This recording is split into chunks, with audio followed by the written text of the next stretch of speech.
falar da palavra mídia. Queria falar dessa palavra porque essa palavra acho que tem nos atrapalhado, assim como o tempo. Essa palavra tem nos atrapalhado porque ela é uma palavra que caiu no jargão, no vulgo. É uma palavra esquisitíssima, porque é uma palavra latina que diz, enfim, se traduz por meios de comunicação de massa, ela é o plural desses meios. E é a coisa mais engraçada, desde os intelectuais mais cuidadosos até as massas menos preocupadas com qualquer avaliação da questão, usam esse termo de um jeito tão indiscriminado. Eu não uso mais, eu falo meios de comunicação de massa, porque assim eu vejo que não se perde atrás de uma palavra latina e, enfim, cujo conteúdo não vem junto, ainda mais quando ela é usada assim, com um termo tão erudito. Essa eruditização é, ao mesmo tempo, um apagamento da força da questão que está por trás. Então, eu tenho usado meios de comunicação de massa para guardar que são meios, que são de comunicação e que são de massa e que isso é problemático. E me parece que a palavra mídia, ela apaga justamente o caráter problemático, o caráter que tem que ser discutido justamente por meio dessa palavra. E eu penso assim, que a mídia, essa palavra mídia, então, ela diz respeito a uma instituição. E nós temos que pensar sempre essa instituição. Como instituição, é um mecanismo de poder e de relações que se estabelecem em nome de um poder. E essa instituição, então, dos meios de comunicação de massa, como qualquer instituição, ela se erige em cima da possibilidade de realizar um princípio em nome do qual ela se erige. E esse princípio é a comunicação. Assim como a escola se erige em nome do conhecimento, mas qualquer instituição que vocês pensem, ela sempre se sustenta, ela se alavanca, ela se constrói em cima de um princípio, de algo que ela quer defender, de algo que ela quer sustentar e que ao mesmo tempo a sustenta. Só que as instituições, elas são que nem um ovo. Você pode fazer um furinho bem singelo, tirar todo o conteúdo de dentro do ovo e ficar só com a casca, né? Então, as instituições, elas têm esse mal. E acho que os meios de comunicação de massa, e essa coisa que a gente tem chamado vulgarmente de mídia, padece justamente disso. A gente fica só com a casca do ovo, com a estrutura, mas a coisa mesmo em nome da qual os meios de comunicação se erigiram, isso não se realiza. Então, existe uma mídia, muito entre aspas, e sublinhado, em neon, pulsante, e não existe uma comunicação entre nós. E aí que vem a questão que a mim me interessa muito, enfim, no meu posicionamento, que eu só posso falar a partir disso mesmo, que é a pergunta que eu sempre me coloco, à medida que eu também, além de pesquisar nesse território, trabalho efetivamente numa televisão, qual é a tarefa, por exemplo, da filosofia como prática, à medida que ela entra em contato com uma instituição como a dos meios de comunicação de massa. E por que eu coloco essa questão? Porque para mim, para minha vida, do ponto de vista da minha existência, para um filósofo nunca a sua profissão vai ser maior do que a sua existência, não é possível. Então, em que sentido essa existência se conecta, enfim, com um trabalho como esse? E se vocês lembrarem assim, um pouco da história da filosofia, ela tem uma íntima conexão nos textos dos filósofos com a questão da comunicação. A filosofia começa como uma forma de comunicação chamada diálogo. E me parece que hoje a tarefa da filosofia, que por um lado está na moda, por outro se tornou uma demanda até política, social, do desejo assim das massas, e que sempre me dá a esperança de que as massas deixem de ser fascistas e se tornem revolucionárias, é que a tarefa justamente da filosofia seria a de inserir o diálogo no contexto da comunicação. E por isso mesmo que eu, por exemplo, gosto muito de participar de um programa que tem a intenção de um diálogo. Eu participo de um programa chamado Saia Justa, que é um programa baseado na intenção de um diálogo, mesmo quando o diálogo não se efetiva. Mas simplesmente a possibilidade de que aquilo seja um diálogo, de que aquilo possibilite um diálogo diante das representações que estão ali colocadas, isso já justifica para mim uma participação num contexto desse, porque é a minha tarefa existencial. Eu tenho que dialogar com as pessoas se eu quiser levar adiante uma ideia de filosofia como prática, enfim, efetiva de busca de conhecimento. O diálogo nada mais seria do que essa busca de conhecimento. Se vocês lembrarem do texto do Platão, dos textos de Platão, por exemplo, e antes dele, mas estou citando Platão porque existe realmente um corpus enorme para a gente pensar isso. Platão escrevia na forma de diálogos, não era para simplesmente deixar um documento, como que uma fotografia daquilo que tinha sido vivido pelos filósofos, mas também para situar uma espécie de dever ser do próprio ato filosófico, que é a conversação. Então as pessoas têm que conversar.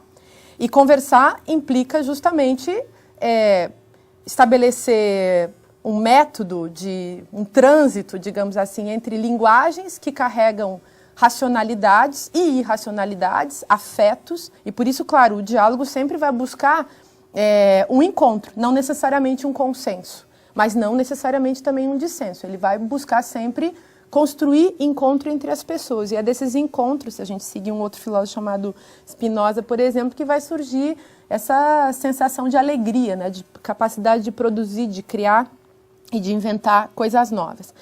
Para que os meios de comunicação de massa possam se tornar de fato comunicativos, coisas que eles não são, é que eles estão vendidos há muito tempo para algo que nós podemos chamar razão publicitária.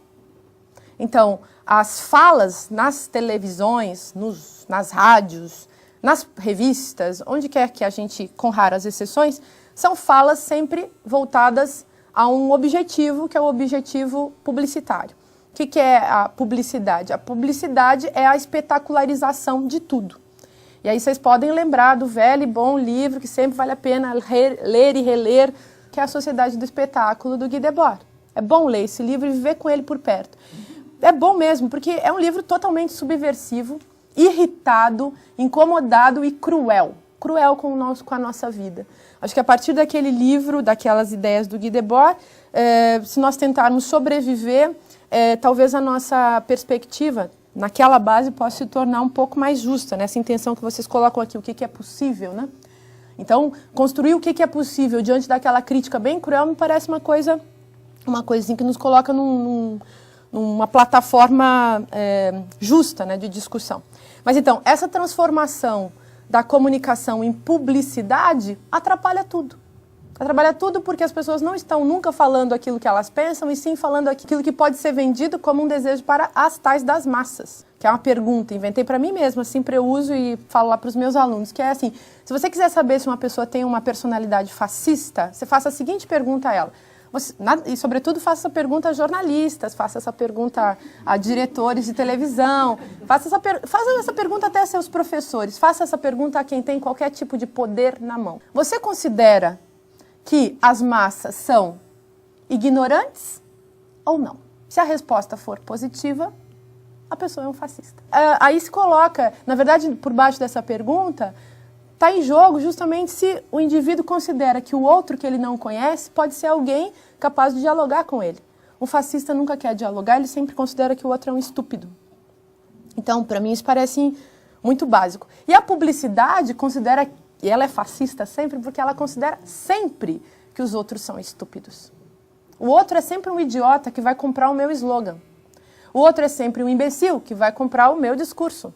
O outro é tão idiota que mesmo eu mentindo para ele, ele compra a minha mercadoria e ainda vota em mim. Ou me segue no Twitter. Então, é assim, não é assim que funciona? Eu projeto no outro uma ideia de que ele pode ser que ele tenha desconhecimentos. Acho que isso sim, nós pensarmos em termos de o desconhecimento, a ignorância que está em voga, mas pensar que o desejo desse indivíduo é um desejo de não sair disso, isso é o fascismo. Acho que o termo massa mesmo é um termo que tem restrições imensas, mas pensar os grupos, pensar as coletividades, pensar, enfim, a multidão também, que eu acho um termo bem rico para ser pensado hoje em dia, desse ponto de vista é muito precário. E a publicidade aí, é que vem a segunda coisa que eu gostaria de falar. A publicidade sempre é sexista. Vocês já sabem disso, né? Ela é sexista porque, óbvio, como que um discurso imperativo vai funcionar, se não a base da força. Então, se vocês olharem assim, a televisão, por exemplo, o caso da televisão, com a questão que nos interessa, que é gênero e que, no meu caso, e no caso de vários de vocês, é a questão das mulheres. Vejam, por exemplo, como não comparece sinceramente, com raras exceções, não. Tem uma exceção, que sou eu mesma. Ninguém diz na televisão que é feminista. Só eu. Eu sou a única pessoa no Brasil que digo na televisão que sou feminista. Então, é uma coisa engraçada. E mesmo as pessoas não têm essa, digamos assim, até o feminismo hoje ele tem que ser afirmativo. Porque isso é uma coisa proibida. E o que significa isso? O sistema da publicidade dos meios de comunicação de massa, ele é blindado. Ele é tão blindado que dizer eu sou feminista, você já tem que pagar um preço por isso. Tem vários preços a serem pagos por isso. Porque, enfim, não há mesmo uma informação sobre o que signifique isso e não há, sobretudo, o que já garantiria, ajudaria na questão, não existe um tempo também de exposição para essa questão. E aí vem um outro problema dos mais graves e sérios, que é um problema da própria forma televisiva. O telespectador, ele é comprado sempre por esse espelho, que é a tela que ele assiste. Assim como, enfim, uma pessoa antes das novas tecnologias, antes da invenção da fotografia, ela também era, enquanto espectador de uma pintura de Botticelli ou de Rubens, ela também era comprada por aquela imagem. Ela se relacionava com uma tela, e aquela tela funcionava para ela, à medida que estava ali colocada na frente, como uma verdade. Aquilo sempre se coloca como superfície na frente da gente, funciona como uma espécie de espelho.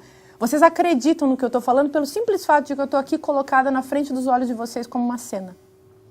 Então, aí, claro, o aparelho de raciocínio que vocês têm, a linguagem que faz vocês, que exercitada faz vocês pensarem, vai desconstruir essa cena que vocês estão assistindo. Claro que sim. Agora, o pessoal que está em casa, se não fizer o esforço de pensar, isso é uma tela, tem alguém ali dentro falando, o que será que está por trás disso que ele está falando? Por que será que ele está falando assim? Por que está editado desse jeito? Por que está cortado e recortado? A pessoa nem consegue ver muitas vezes que isso está cortado e recortado. Esse indivíduo não tem a menor chance, ainda mais na rapidez da exposição das coisas e troca de um canal para o outro, enfim, não tem nem tempo de fazer a elaboração que seria desconstrutiva dessa cena, ou seja, usar a linguagem discursiva que carrega o pensamento para desmontar uma imagem.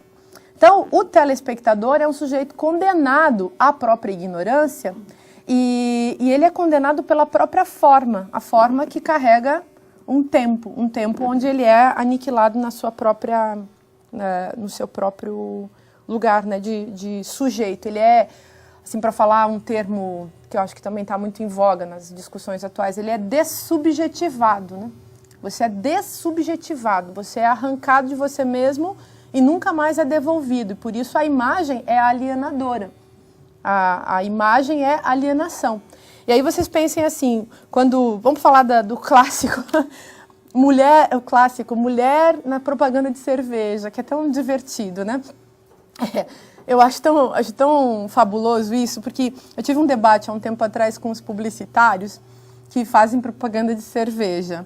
E eu achei tão divertido, aquela imagem para eles vale como verdade. Sabe por que ela vale como verdade? Porque é muito básico, você conecta, eles disseram, um ícone, que é uma mulher, com o ícone que é a cerveja. Basta você colocar uma mulher bonita e trabalhar a sensualidade dessa mulher diante da cerveja, já não interessa mais se a cerveja é boa ou não é boa.